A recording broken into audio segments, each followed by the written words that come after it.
Now, the U.S. government is expected to soon remove what has been considered a major travel obstacle for Chinese nationals hoping to visit the island of Guam.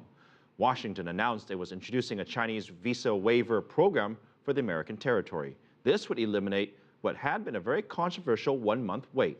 And while officials say this is being done on a trial basis, locals are confident it's a step in the right direction. CCTV's Roee Ruttenberg has much more from the island of Guam. The sandy beaches of Guam annually draw in 8 tourists for every 1 person who lives here. Most come from Japan.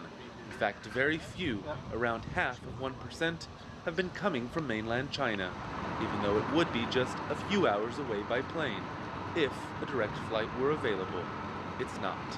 That's largely because mainland Chinese nationals have needed to wait 30 days for a visa to come to this American territory in the Asia Pacific. They love the natural beauty and environment, the fresh air, the clean blue ocean, the warm seas. So all the fundamentals are there. We just have to, it's really that visa is kind of the biggest issue when I bring it up with Chinese travelers and tour agents. In 2009, the U.S. Congress, which sets immigration guidelines for the island, changed the law, in theory, removing the restrictions.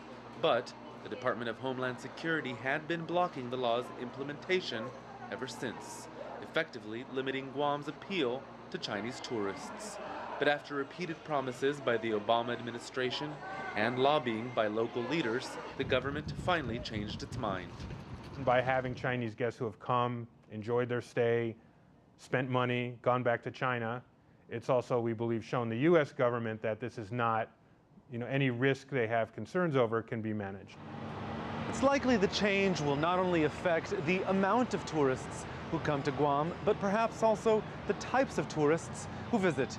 Officials on the island tell us that Chinese nationals are considered, quote, high-yield tourists, which means they seek out luxury goods, spend twice as much as others, and stay, on average, much longer. Industry leaders say they're ready for the boom, which they expect could boost annual tourism figures in the first year alone by some 40%. But some, like retailer Preston Antonini, warn about over-catering to the newcomers at the expense of more established visitors. When the Chinese customer arrives, they'll be a different customer and a different way of servicing them. They prefer a different type of product, and we just need to be prepared for those differences. Local leaders say for now there's room for everyone on Guam's beaches.